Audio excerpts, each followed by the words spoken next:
Iran पर Israel की जारहियत के खिलाफ हैदराबाद में कुल जमाती कायदीन ने एहतजाज किया है और इसी दौरान चार मीनार के दामन से बड़ी एहतजाजी रैली निकाली गई, जिसका मकसद अमेरिका और इसराइल के खिलाफ एहतजाज दर्ज करवाना है और ईरान के साथ इजहार यकजहती करना है।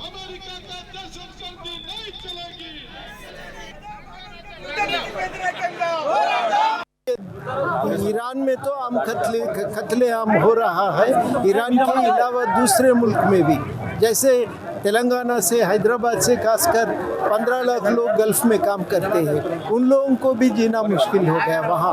और साथ साथ में यहाँ जो हम जिंदगी इतना दूर रहते हुए भी हमारे ऊपर भी असर है। ये पूरी चीज़ बिला वजह अमेरिका जो जंग शुरू किया उसके वजह से हो रहा। तो अमेरिका ये जंग को रोकना है। इसको रुकवाने के लिए हमारा हिंदुस्तान की मुल्क भी कोशिश करना, यहाँ की सरकार भी, सब दूसरे मुल्कों को, जैसा हमने नॉन-अलाइन्ड मूवमेंट शुरू किए थे, एक अमन शांति का पैगाम यहाँ से भेजने के लिए आज हम ये रैली निकाल रहे। ये यूनिटी हम रखते हुए आगे भी ये मजबूत बनाने के लिए हम पूरा कोशिश करेंगे। जंग से हमें सिर्फ नुकसान ही नुकसान है।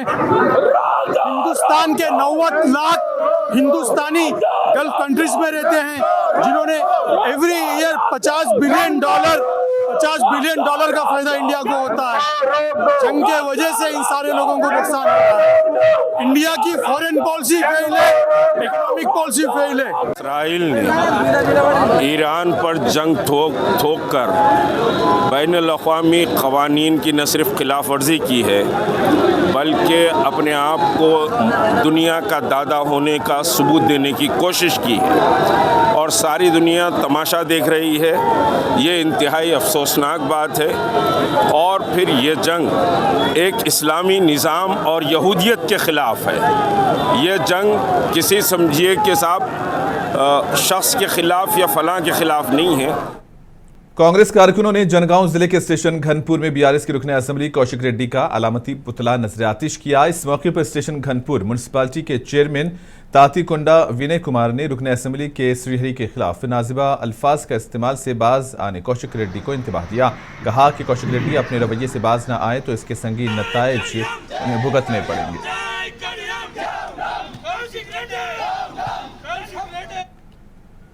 साबिक माइनॉरिटी फाइनेंस कॉरपोरेशन के चेयरमैन इम्तियाज इसहाक ने वनपर्ती में 23 मार्च को पेश आए एक शर्मनाक नाबालिग लड़की की जिनसी ज्यादती के मुलजिम को सख्त सजा देने का मुतालबा किया। इन्होंने वनपर्ती में साबिक वजीर निरंजन रेड्डी की क़यामगाह पर मीडिया से बात करते हुए कहा कि अक़लियती मजलूम नाबालिग लड़की को इंसाफ मिलने तक ये एहतजाज जारी रहेगा। कमसिन लड़की और बेकसूर नौजवानों को इंसाफ पहुँचाने की जिम्मेदारी मुकामी रुकने असेंबली पर आयद होती है। इन्होंने रुकने असेंबली से मुतालबा किया कि वो खुसूसी तवज्जो मरकूज करते हुए जिला कलेक्टर और डीईओ को हिदायत जारी करते हुए स्कूल की शिनाख्त को मनसूख करवाने पर जोर दिया और मजलूम लड़की की हिमायत करने पर बीआरएस और दीगर नौजवान कायदीन के खिलाफ दर्ज गैर कानूनी मुकदमात को फौरी वापस लेने का मुतालबा किया। टाउन में 23 मार्च को एक माइनर लड़की, स्कूल की माइनर लड़की पे वहां के वार्डन ने जो हरकत की, उस हरकत के तरफ से पूरे वनपर्ती के लोगों में जो है एक तकलीफ दे और जो है बहुत ही जो है शर्मिंदगी महसूस कर रही मैं कि आवाम। अक्षरा स्कूल के नाम में अक्षरा स्कूल के स्टूडेंट जो 8 साल लड़की जो है माइनॉरिटी लड़की के ऊपर जो है जो हरकत वहां के वार्डन ने की, उस हरकत को छुपाने के लिए स्कूल का मैनेजमेंट जो है बहुत कोशिश किया। उनके घर को जाके जो है बच्ची के वालिदीन से बात करके इसके इश्यू को बाहर नहीं लाने के लिए उनको पैसों का डिमांड किया, उनको वो हर चीज से जो है डराने की कोशिश की। 2 दिन तक ये इश्यू बाहर नहीं आने के लिए स्कूल का मैनेजमेंट कोशिश किया। हैदराबाद के इंदिरा पार्क धरना चौक पर आउटसोर्सिंग मुलाजिमीन ने अपने देरीना मुतालिबात को लेकर एहतजाज किया। धरना चौक पर जबरदस्त एहतजाज हुआ। इस मौके पर आउटसोर्सिंग मुलाजिमीन ने मसावी काम के लिए मसावी तनख्वाह फराहम करने का मुतालबा किया। इन्होंने एजेंसी के निज़ाम को मनसूख करने की भी मांग की। इस मौके पर बीजेपी के रुकने कानून साज कौंसिल अंजी रेड्डी ने कहा कि रियासत में 5 लाख आउटसोर्सिंग मुलाजिमीन काम कर रहे हैं। इन्होंने उनके मुतालिबात को पूरा करने का मुतालबा किया। एक 5 लाख आदमी आउटसोर्सिंग में काम कर रहा है। तेलंगाना पूरा हर डिपार्टमेंट में 30 डिपार्टमेंट में काम कर रहा है। हर डिपार्टमेंट में ड्राइवर देखो, नहीं तो वॉचमैन देख लो, नहीं तो बॉय देख लो, सब हर एक काम आउटसोर्सिंग में काम कर रहा। गवर्नमेंट जो है ना 21,000। महबूबनगर कारपोरेशन की मेयर ममता ने कारपोरेशन के बजट इजलास में 91 करोड़ 80 लाख 78 हजार रुपए का तखमीना बजट साल 2026-27 के लिए पेश किया। इजलास में महबूबनगर के रुकने assembly Yennam Srinivas Reddy, deputy mayor Surender Reddy, additional collector Madhusudan Nayak, commissioner Ram Anjul Reddy ने शिरकत की। बजट के मुबाहिस में हिस्सा लेते हुए मजलिसी कारपोरेटर अब्दुल रशीद मुश्ताक ने उर्दू में एजेंडा न होने पर एतराज जताया और उर्दू में एजेंडा फराहम करने का मुतालबा किया, जिस पर बीजेपी कारपोरेटर्स ने एतराज किया।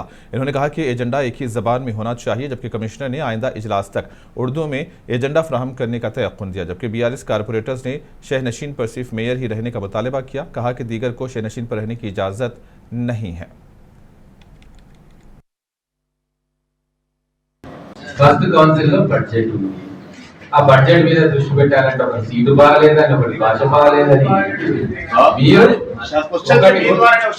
మీరే అంటారు, బడ్జెట్ మీద తీసుకొచ్చేద్దామంటారు. మరి మీరే డైవర్ట్ చేస్తారు. అట్లా కాదు. నేను ఏనది ఏంటంటే हज सोसाइटी जिला महबूबनगर की निगरानी में महबूबनगर के एक फंक्शन हॉल में आज़मीन हज व उम्रा के लिए एक रोज़ा तरबियती प्रोग्राम मुनक्किद हुआ। इस प्रोग्राम में मुफ्ती हाफिज सैयद कासिम अली जाहिद इशाती ने शिरकत की और हज व उम्रा के फ़ज़ाइल व मसाइल पर तफसीली खिताब किया।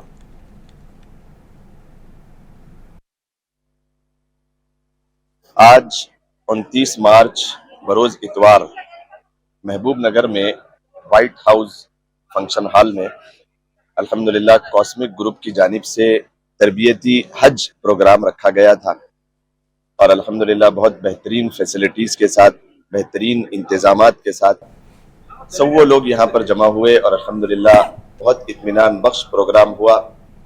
हमारे को हैदराबाद से मदऊ किया गया था। अल्हम्दुलिल्लाह हज के उन्वान पर और उम्रा कैसे अदा करें, आदाब मदीना के ताल्लुक़ से मौलाना यहाँ पर मौजूद थे। हज़रत ने जमीयतुल उलमा हिंद की जानिब से सद्भावना मंच मुनक्किद किया जाएगा। इस प्रोग्राम में 15 मजहबी जिम्मेदारान शिरकत करेंगे। इस मौके पर मंशियात से मुतालिक आगाही और ड्रग्स बेदारी और दीगर प्रोग्राम्स भी मुनक्किद किए जाएंगे। हाफिज पीर खलीक साबिर अहमद ने काबीना में नफरत अंगेज तकरीर का बिल मंजूर करने पर वज़ीर आला से इजहार तशक्कुर किया। ये पिछले 3 माह में जमीयतुल उलमा के अखराजात हैं जो इजलास हुए हैं हमारे इलेक्शन के इजलास से लेकर अब तक और उसका और आपके जो प्रोग्राम सीनियर मोमिन मस्जिद में ऐसा जिले संगारेड्डी के जहीराबाद से अलगोल ग्राम पंचायत जाने वाली सड़क खस्ताहाली का शिकार हो चुकी है। सड़क पर गुज़िश्ता कई अरसे से गड्ढे पड़े हुए हैं, जिसकी वजह से राहगीरों और स्कूल को जाने वाले तुलबा को दुश्वारियों का सामना करना पड़ रहा है। इस मसले में कई बार मुतालिका हुकाम को तवज्जो दिलाई गई, लेकिन हुकाम ने इस पर तवज्जो नहीं दी। अलगोल के सरपंच श्रीनिवास रेड्डी ने कहा कि इस सड़क के ताल्लुक से कई मरतबा संगारेड्डी जिला कलेक्टर को याददाश्त पेश की गई, लेकिन अब तक मरम्मत के लिए कोई भी कदम नहीं उठाया गया। इन्होंने सड़क की दुरुस्तगी अमल में लाने का मुतालबा किया ताकि अवाम को होने वाली परेशानी दूर हो सके।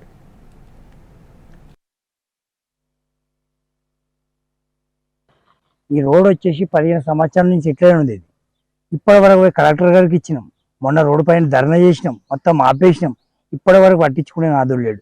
ఇది వచ్చేసి మా ఊళ్ళో పోయే రోడ్డు. వాటర్ ఎట్లనే వస్తారు, ఎలక్షన్స్ అప్పుడు వస్తారు, కాంగ్రెస్ వాళ్ళు పోతారు. మాకు కేసీఆర్ గారు ఉన్నప్పుడు మొన్న 4 రోడ్లు వచ్చినాయి, దానికి తీర్మానం వేయకుండా కాంగ్రెస్ సర్పంచ్ దానివల్ల రిటర్న్ పోయినాయి. గడ్డ దాటి రనే ముంగడికి, ఎందుకంటే ఇప్పటివరకు ఒక్క రోడ్డు సిసి రోడ్ లేదు. 10 ఊర్లు ఇచ్చారు, అల్గోలు ఉందా లేదా వాళ్ళకు కావాలి మాకు మెయిన్. నెక్స్ట్ టైం ఎంపీటీ సెలక్షన్ల గిట వాళ్ళ అల్గోలు ఎంత పెద్ద తోపు కాన్లు అయినా గడ్డ దాటి రమ్మని వాళ్ళకి దమ్ముంటే నేను చూపెడతాను. నా పేరు చల్లా శ్రీనివాస్ రెడ్డి. వాళ్ళకి పోయి నేను కలెక్టర్ గారు కలిసిన, మా ఎమ్మెల్యే గారు కోమటిరెడ్డి వెంకరెడ్డి దగ్గరికి పంపించాడు.